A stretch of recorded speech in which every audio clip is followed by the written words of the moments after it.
Bismillahirrahmanirrahim. Allahumma sholli wa sallim ala sayyidina Muhammadin wa ala alihi wa sahbihi asma'in nama ba'du. Saya punya sekian cerita ini Maulidur Rasul sallallahu alaihi wasallam. Itu dulu zaman Nabi itu ada ayat yang Jibril jauh-jauh dari langit turun ke bumi hanya membawa satu kalimat.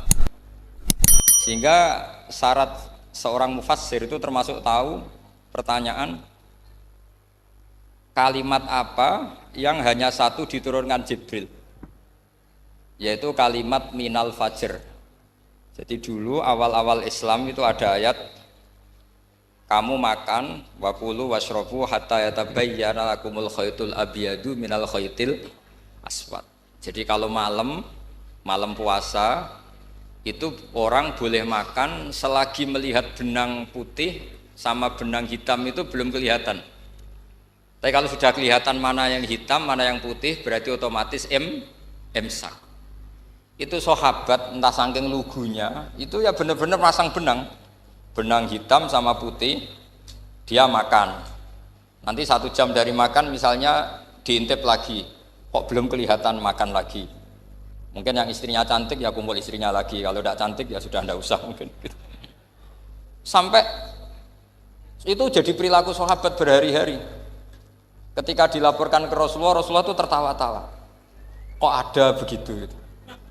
Baru Jibril datang menerangkan minal fajr. Jadi benang hitam artinya masih malam, benang putih maknanya sudah fajar shadiq. Itu lama sekali. Saya ini termasuk orang yang sangat-sangat susah ketika orang ingin belajar Islam itu instan. Dulu Nabi jadi Nabi itu 23 tahun. Itu untuk menemukan teori masbuk, tidak nyalip imam, itu Nabi juga lama. Jadi dulu sahabat itu kayak anak-anak kecil zaman saya kecil, itu kalau imam sudah rakaat ketiga atau rakaat keempat, itu kalau orang-orang desa kan langsung takbir, terus dia sholat sampai 3 rakaat nyalip siapa? Imam. Nanti di rakaat keempat baru sama imam salam dia ikut salam. Itu hebat betul. Itu sama sekali nggak salah. Kalau ditanya, loh kok ikut salam? Kan sudah sama-sama 4 rakaat karena imamnya dia apa? Disalib. Jadi dia takbir terus tahu imamnya rakaat ketiga atau keempat terus nyalip sampai ke rakaat yang sama, nanti salamnya bareng-bareng imam. Itu dulu sahabat ya gitu. Kalau Rasulullah sudah di rakaat keempat atau ketiga langsung mereka takbir Allahu Akbar nyalip. Setelah nyalip menyamakan dengan Rasulullah salam juga ikut salam. Jadi itu dulu lama sekali prosesnya. Sampai ada satu peristiwa Mu'ad bin Jabal datang, kemudian Nabi sudah sholat, berarti masbuk kalau dalam bahasa fikih. Mu'ad langsung ikuti Nabi, setelah Nabi salam baru Mu'ad menambahkan jumlah rakaat yang tertinggal. Terus semenjak itu jadi sunnah, jadi sunnatan mutaba'ah kalau masbuk ikut imam, kemudian hanya menambahkan rakaat yang tertinggal. Itu 23 tahun. Jadi saya ngisi 20 menit yang nggak paham, 2 jam yang nggak paham, 3 jam yang nggak mungkin paham. Daripada gitu ya 20 menit saja.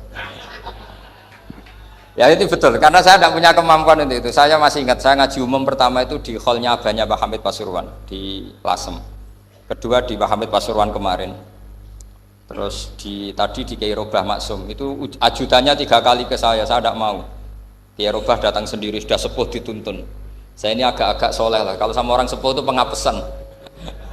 Masih ingatlah aturan mainnya laisa minna malam yarham saghirona wa yuwaqqir haqqo kabirina. Tapi yang sepuh betul kayak Mbah Jamal itu sepuh betul. Ada sepuh gaya-gayanan tidak mau. Karena memang Mbah Jamal itu besanan sama saya, Mbah Sahal itu misanannya Mbah saya. Terus dapat Mbah Nafisah ya keluarga sini. Saya teruskan, kalau Mbah Robah itu faktornya sanad ya. Robah bin Maksum ini muridnya Mbah siapa itu? Fakih Mas Kumambang.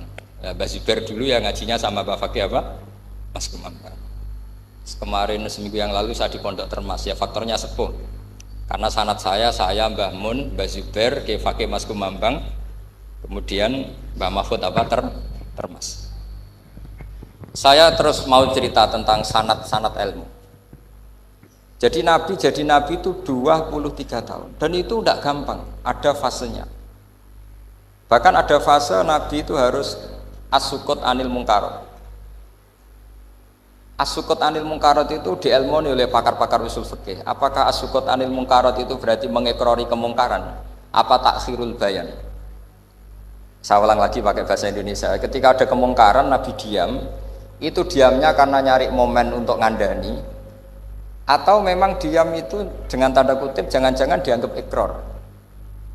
Makanya ulama usul fikih itu berdebat. Diamnya Nabi ketika melihat kemungkaran di awal Islam itu karena ada mahwa aham, ada yang lebih penting, yaitu menerangkan tauhid, atau takut itu menjadi satu momok bagi mereka karena Nabi dianggap coro Jawa itu dianggap kecangkeman, sidik-sidik ngeloroi, sidik-sidik ngeloroi. Nah, perdebatan ulama dalam seperti ini itu penting sekali karena nanti menjadi satu rumus ilmu. Saya berkali-kali berpikir gini, misalnya Anda punya keponakan atau punya anak pacaran, ada Pak D yang keras sekali, mesti marah. Itu nanti ponakannya nggak sempat dikandani karena main saja nggak berani, mesti Pak D itu marah. Karena ini Islam garis keras atau garis lurus atau apalah nggak tahu. Pokoknya punya garis. Terus ada kelompok Islam yang nggak punya garis, ya nggak punya karakter. Ponakannya pacaran ya santai, malah kenalan sampai pacare ponakannya. Cantile nih, kuliahnya podo, ya. Sehingga ponakannya merasa terjustifikasi. Berarti pacaran nggak apa-apa, wong paman saya nggak marah. Natijahnya pasti sama. Yang terlalu mudahanah, yang terlalu baik, hasilnya tidak didik sama sekali. Karena seakan-akan mengakui bahwa itu tidak apa-apa. Yang keras sekali hasilnya juga sama, nggak didik sama sekali. Karena dolan we rawani, kapan didiknya? Nah kira-kira seperti itu. Yang nggak mau berteman sama orang-orang maksiat juga hasilnya sama, meskipun atas nama kebenaran. Aku mau kancanan nang maksiat, ngotori. Hasilnya sama, nggak mau mendidik. Tapi yang mau ngancani juga bahaya kalau terlalu keseringan karena jute aku kenal kiai iki ratu diloroi berarti gak popo kan gitu. Nah ini PR besar dalam umat Rasulullah Shallallahu Alaihi Wasallam. Tadi saya diceritani Mbah Jamal berjuangnya di sini, nata dari kampung yang macam-macam menjadi kampung baik. Dulu saya duki di Lasem ya gitu. Mbah Mun dulu ya sarang dihimpit 2 kampung yang masalah. Tapi lama-lama terus jadi kampung yang baik lewat tarbiyah, lewat proses tarbiyah yang luar biasa. Maka ketika kemungkaran kita biarkan, itu namanya apa? Namanya itu kalau dalam usul fikih itu takhirul bayan. Apa? Mengundurkan, memberi apa? Penjelasan. Karena sekali tidak dengan definisi ini, nanti takutnya dianggap al-iqrar alal mungkar, dianggap ngakui kemungkaran. Nah, saya termasuk orang yang sangat usuli ya, sangat memahami Quran, hadis itu cara disiplin ilmu usul fikih. Nah, kenapa itu satu keharusan begini logikanya? Saya ulang lagi, Nabi jadi Nabi itu 23 tahun. Itu yang menyokong beliau jadi Nabi itu orang Nasrani dan orang Yahudi. Karena itu satu-satunya perangkat yang harus dipakai. NU belum ada, sama nggak usah GR bela Nabi, NU pas itu belum ada. Maulid Nabi itu yang kangelan itu Abu Lahab, bukan pengurus NU. Sampai sekarang dalil maulid itu masih pakai Abu Lahab. Jadi ini ya NU itu termasuk organisasi yang luar biasa. Abu Lahab itu jadi dalil. Jadi Abu Lahab dengar kalau iparnya, Abu Lahab itu iparnya Aminah, iparnya Sayyidah siapa? Dengar Aminah lahir, nggak punya suami, saking senengnya candalemnya beliau, namanya Suwaibah, itu dimerdekakan. Ya setidaknya untuk hari Senin tak sebut beliau loh, karena pas soleh. Nanti Selasa Rebus dan itu dimerdekakan. Saya yang kiai kecil saja nggak bayangkan kalau pagi-pagi tidak punya anak dalam, yang bikin kopi siapa, yang mencucikan siapa, yang nyapu rumah siapa. Tapi Abu Lahab saking senengnya punya ponakan itu dikasihkan, sudah Suwaibah kamu pakai saja, sudah biar melayani kamu, ngurusin kamu. Jadi saya bayangkan hari itu Abu Lahab itu mungkin bikin kopi sendiri, nyapu sendiri demi. Nah itu sama Allah dikenang sehingga yukhaffafu anul adzabu yaumal isnan, itu masyhur. Idza kana hadza kafiron jaa dhammuhu bitabat yadahu fil jahimi mukhal lada ata annahu fi yaumil isnaini daiman yukhaffafu anhu lisururi bi ahmada famadzannu bil abdil ladzi kana umruhu bi ahmada masruran wa mata muwahhida. Ini Abu Lahab yang kafir, hormat Maulidur Rasul saja dapat takhfiful adab, apalagi yang mukmin. Jadi itu satu-satunya dalil maulid, itu dalilnya Abu Lahab. Ya makanya terus kita itu dibully sama kelompok sebelah, dalil kok Abu Lahab. Tapi saya pastikan awal Islam itu yang menjadi perangkat nubuah itu hanya Yahudi dan Nasrani. Karena yang lainnya nggak tahu Nabi itu apa. Saya beri sedikit cerita, Nabi itu umur anggap saja kita ikut kaul yang 12 tahun saja. Sebetulnya ada beberapa perdebatan, ada yang bilang 9, ada yang bilang 12. Tapi yang debat tidak usah didengerin, sama-sama nggak tahu kok ngotot. Kadang orang debat yang lucu, sama-sama nggak tahu kok ngotot. Anggap saja 12. Nabi datang ke Syam, Syam itu ya sekitar Syria, Lebanon, Palestina itu Syam. Itu pertama yang tahu kalau beliau Nabi itu ya rohib. Rohib itu terjemahnya ya pendeta. Rohib, Bukhaira nemuin Abu Thalib, itu siapa?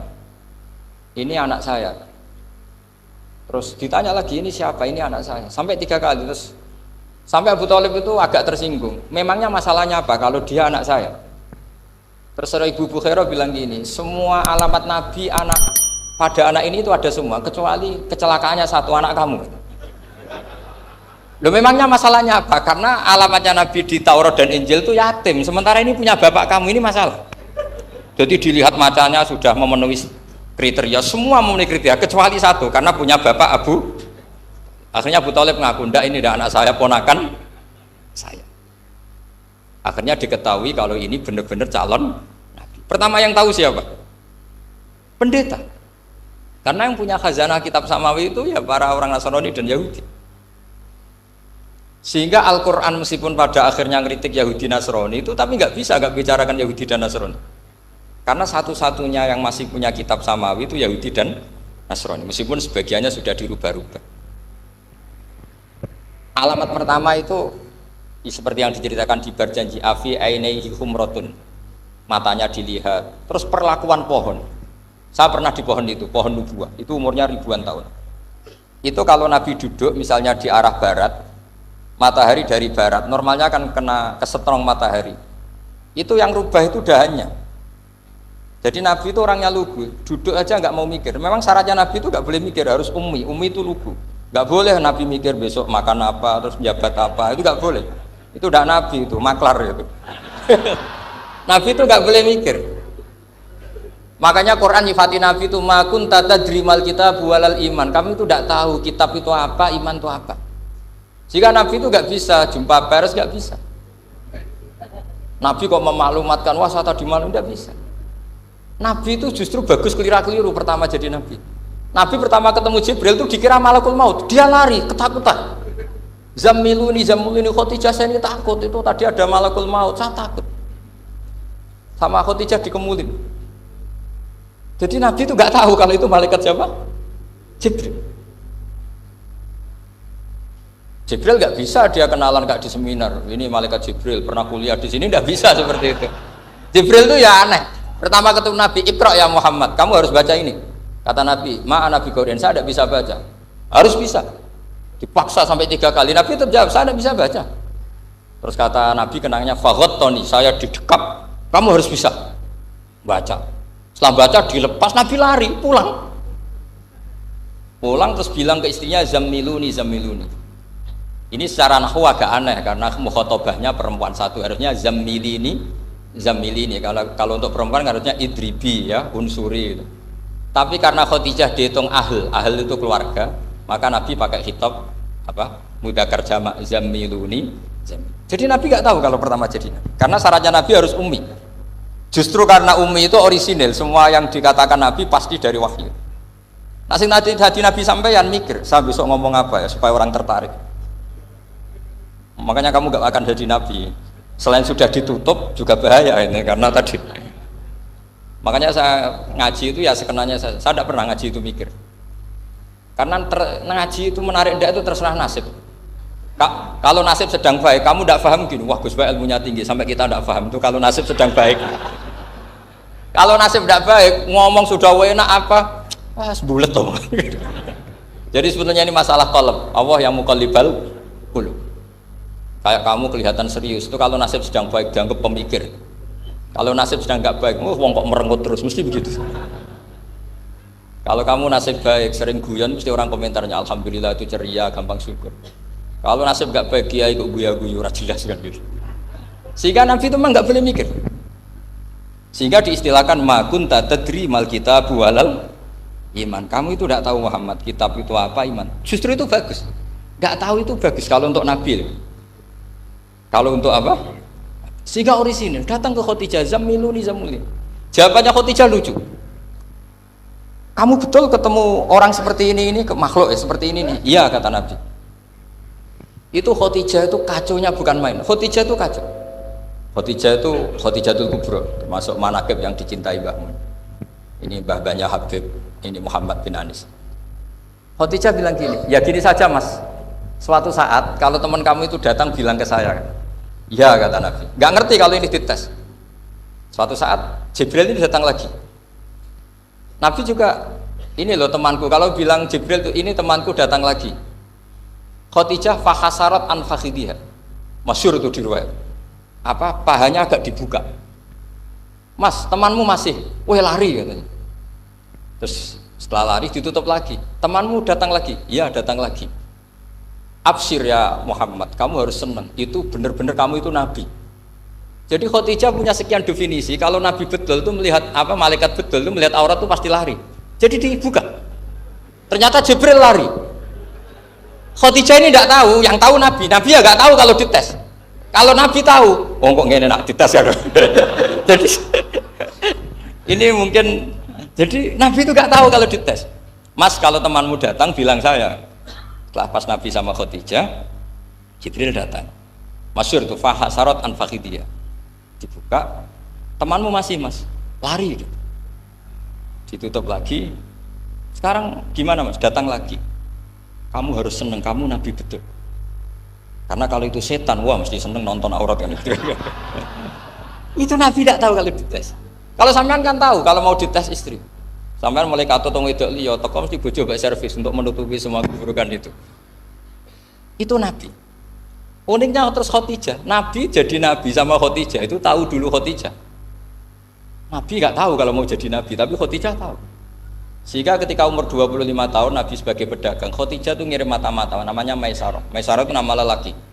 Saya tambahi lagi, Maisarah nama lelaki. Nanti kalau kamu artikan nama perempuan, oh berarti Nabi kemana-mana punya perempuan. Enggak, Maisarah itu nama lelaki. Maisarah dikirim Khadijah terus. Gimana Muhammad di perjalanan? Tudzilluhul ghamamah tuti'uhus sahaib, kemana-mana dipayungi oleh mega, oleh awan. Sekian informasi ke Rasul apa ke Khadijah itu dimasukkan semua ke Khadijah. Tapi betapa kecewanya Khadijah ketika Nabi nikah umur 25 tahun, Khadijah umur 40 tahun, itu kok gak jadi Nabi. Itu mulai kecewa, sido jadi Nabi tau ora. Makanya ketika tahun ke-40, berarti Nabi umur 40, cerita ketemu tadi Jibril, sebenarnya Nabi nggak tahu itu Jibril, nggak bilang Jibril. Itu Khadijah senangnya bukan main, karena apa yang dibayangkan dia terjadi. Fawwah la yuzika wa abadan innaka la tasilur rahim wa tahmilul kalla wa taksibul ma'dud wa taqridu fa wa tu'inu ala nawaibil haq. Ini kalau istilah bahasa Pak Said Akil, syarat jadi rais Suriah harus hafal katanya gitu. Sonono, syaratnya jadi ulama. Saya ini jadi ulama sebelum di NU. Makanya kata Mbah Mun dulu guyon kiai ono loro, ono kiai sing ning NU, berarti kiai sik lagi ning NU. Ono sing kiai NU nak gak pengurus NU ora dadi kiai gitu kan. Itu guyonannya Mbah Mun. Akhirnya Khadijah itu sempurnanya bukan main karena pernah ragu 15 tahun. Kan dari umur 25 sudah yakin kalau ini Nabi, kemudian nggak tahu bukti berikutnya, makanya terus ini jadi Nabi enggak.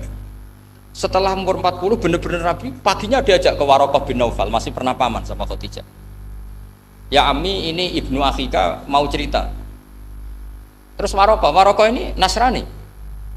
Di kitab Bukhari disebut wa kana imro'an tanassara fil jahiliyah wa yaktubu Injil bil Ibraniyah masyaallah ayaktub.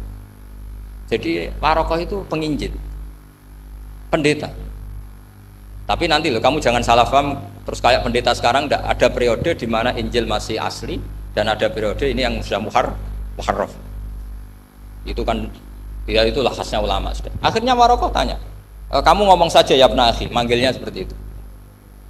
Akhirnya Nabi cerita ketemu Jibril, ketemu enggak, sebenarnya beliau enggak tahu itu Jibril cerita. Terus kata Warokoh, hadan namus alladzi ja'a bi Musa. Masih pakai bahasa namus, hadan namus alladzi ja'a bi Musa. Itu namus semacam malaikat yang mendatangi Musa. Terus uniknya Warokoh bilang gini, wa iyudrikni yaumuka ansuruka nasron mu'azzaron. Andai kan saya menemukan hari ketika kamu jadi nabi, akan saya bela mati-matian. Kapan itu, paman? Khina yukhrijuka kaumu, ketika kamu diusir oleh kaum kamu. Nabi sebagai orang baik, makanya GR jadi orang baik itu ya boleh. Nabi sebagai orang baik itu tanya, awamu khrijiyahum. Kalau kiye-kiye maknane awamu khrijiyah ana ta iku wong sing ngetokno ingsun hum ta kaumi. Masa saya nanti diusir kaum saya? Saya ini termasuk keluarga terhormat, perilaku saya baik. Masa saya nanti diusir? Terus kata Warokoh, tidak ada seorang pun yang jadi nabi kecuali nanti ngalami diusir. Jadi yang tahu mau diusir itu ya Warokoh. Nabi malah tanya, masa saya nanti diusir? Karena tadi syaratnya Nabi harus ummi itu keibu-ibuan. Jadi nggak tahu. Tapi nggak tahu di Nabi itu sifatu madkhin, sifat pujian, bukan sifatu naqsin, sifat apa? Kekurangan. Akhirnya Nabi mulai sadar, wah ini jadi Nabi tenan kan gitu. Jadi makanya kitab Fathul Bari, sarahnya Bukhari, termasuk komentarnya Said Muhammad di beberapa kitab beliau, di Mafahim, di beberapa kitab. Kamu jangan terlalu fikih. Kalau terlalu fikih kan nggak boleh mempercayai omongan orang kafir, orang ahli kitab. Karena awailun nubuwah itu yang komentar semua ahli kitab. Awailun nubuwah itu yang tahu bahwa Nabi Muhammad calon nabi itu semuanya data dari ahli apa? Ahli kitab. Sudah akhirnya Nabi ketemu Jibril lagi yang menurunkan ayat ya ayyuhal muddatsir qum fa'anzir wa rabbaka fakabbir wa thiyabaka fatahhir wa rujza fahjur wa la tamnun tastakfir wa li rabbika fasbir. Nabi mulai yakin ketemu Jibril. Setelah sering ketemu Jibril, Nabi ya dengan tanda kutip nggak tahu aturan mainnya lagi. Setiap ada pertanyaan bilang gini, sudah tak jawab besok. Mentang-mentang besok Jibril datang. Ternyata Jibril tidak datang. Sampai 40 hari. Akhirnya dibully sama umatnya. Mat jari so jawab ternyata tidak bisa. Piye Jibril ora teko. Akhirnya diwarai meneh. Ngene lho carane dadi nabi, wala taqulanna li syai'in inni fa'ilun dzalika ghadan illa ayasha. Jadi Nabi, sudah kamu besok datang ke saya tak jawab, karena Nabi mentang-mentang besok mau konsultasi sama apa? Jibril. Ternyata Jibril tidak datang karena Nabi lupa ada mengatakan insya Allah. Kalau Nabi itu tahu semua, pasti Nabi mengatakan insya Allah dulu. Tapi Nabi memang sebaiknya nggak tahu. Ummi, justru itu wa ma yantiqu anil hawa in huwa illa wahyun yuha. Itu beberapa peristiwa. Sehingga syaratnya jadi wali, karena wali itu warasatul anbiya. Ya kudu rada goblok sithik-sithik. Enggak boleh wali kok cerdas, analisis enggak boleh.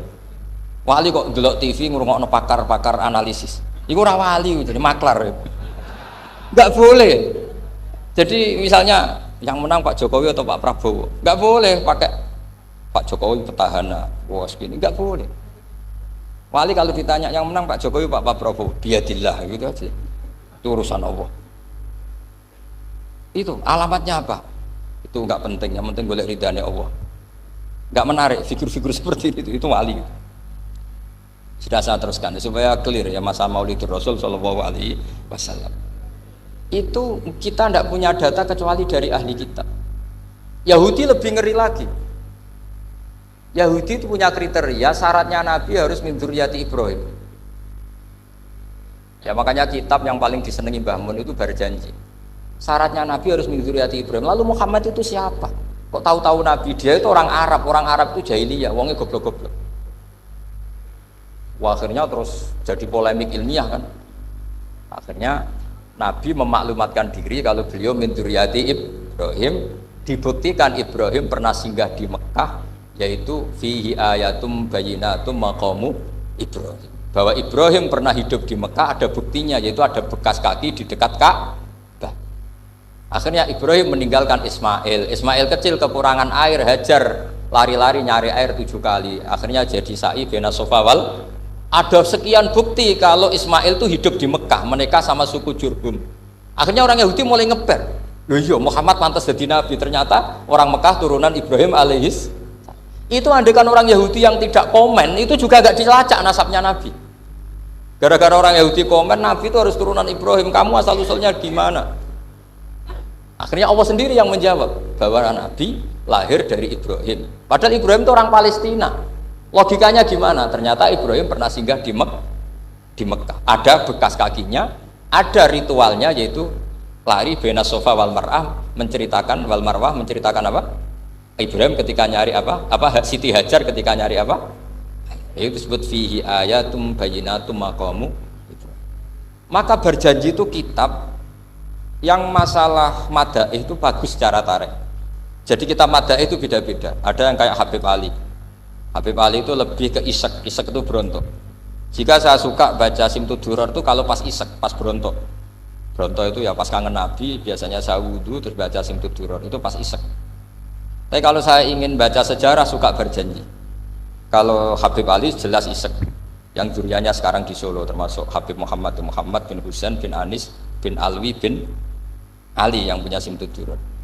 Jika kalau beliau baca sholawat ya sholatan yattasulu biha ruhul musalli alaihi bi fayam basitu fi qalbi siru nuri ta'aluki bi wa hubbi fayuktabu biha bi inayatillahi nabu fi isbi. Kalau berjanji enggak, dia tahu problem utama Nabi itu nasabnya karena beliau orang Quraisy, orang jahiliyah yang dikira enggak punya darahnya Nabi Ibrahim. Maka beliau pertama ngarang diantaranya wa ba'du fa'aqul huwa Muhammad bin Abdullah bin Abdul Muttalib wasmuhu Syaibatul Hamdi Khumitat Khisalusaniyah. Saya pastikan Muhammad cucunya Abdul Muttalib. Dia yang punya pintu yang mau masuk ke Ka'bah namanya Babu Bani Syaibah. Itu nama lain dari Abdul Muttalib. Terus diteruskan Abdul Muttalib bin Hasyim terus sampai wa adnanu bila raibin itadawil ulumin nasabiyah ila dabihi Ismail nisbatuhu wa muntam. Karena berjanji ingin ngomong, ingin memaklumatkan ini Muhammad. Kamu kira orang mana? Beliau adalah turunan Ibrahim. Kayak apa alimnya yang ngarang berjanji? Nah, saya berkali-kali ngomong di mana-mana. Lah berjanji itu nasibnya kurang baik. Dibaca bahasa Arab, yang baca nggak paham, yang dengar nggak paham. Akhirnya kubu sebelah dianggap baca mantra. Nah, terus dihukumi bid'ah kan? Coba kalau itu ditulis bahasa Indonesia. Nasab Muhammad, dia punya bapak Abdullah, punya mbah Abdul Muttalib gini-gini. Paling kubu sebelah tidak akan bilang bid'ah, mesti ngomong ini buku sejarah. Jadi gara-gara bawa bahasa Arab, sing maca ora paham, sing nyenggaki ora paham, terus koyok mantra. Sing kritik yo luwih ora paham. Yo sudah akhirnya. Jadi berjanji itu bela-belain Nabi itu yang dilihat sisi nasab. Makanya beliau ngendikan wa'adnanu bila raibin intadawil ulumin nasabiyah ila dhabihi Ismaila nisbatuhu wa. Itu juga orang Yahudi. Akhirnya orang Yahudi banyak yang iman. Ternyata Muhammad itu tidak orang lain. Sampai mereka bilang Muhammad minal asbab. Muhammad itu enggak lain saudara kita. Akhirnya orang Yahudi banyak yang iman. Jadi pertama Nabi jadi Nabi itu yang tahu ya orang Yahudi dan orang Nasrani karena mereka pasti punya sisa-sisa kitab samawi. Nah, itu yang diceritakan Ka'bil Ahbar. Ya al-haditsus tsani an Yasar bin Atha an Ka'bil Ahbar. Qala allamani abi Taurata ila sifran wahidan kana yaktimuhu wa yudkhiluhus sunduk falamma mata bi fatahtuhu fa idan fi nabiyyun yakhruju akhiras zaman maulidu bi Makkah wa hijratu bil Madinah wa sultanuhu bisyam. Jadi ini saya urun nerangkan maulid, tapi jangan diundang lagi. Ya, pokoknya saya ini kaidahnya jelas. Kalau tidak pernah sepuh undang saya haram. Aturan fikihnya kan gitu. Kalah alim ngatur yang alim haram. Kalah tua ngatur sing tua haram. Tapi nak wong tua ngatur sing nom, ono kemungkinan halal. Mereka ono kemungkinan sing nom ra nurut wong tua itu dosa. Makanya kalau saya dipanggil yang pernah sepuh, waduh cocok ra cocok ya samina wa atona. Karena Mbak Jamal ini abahnya Gus Rozin, biasanya Basal. Terus saya pokoknya tak ingat saya pengajian umum itu baru ke-7 ke 8. Semoga ya nanti sampai mati ya jumlahnya masih bisa terhitung. Tapi kalau ngaji rutin saya terus ngaji rutin.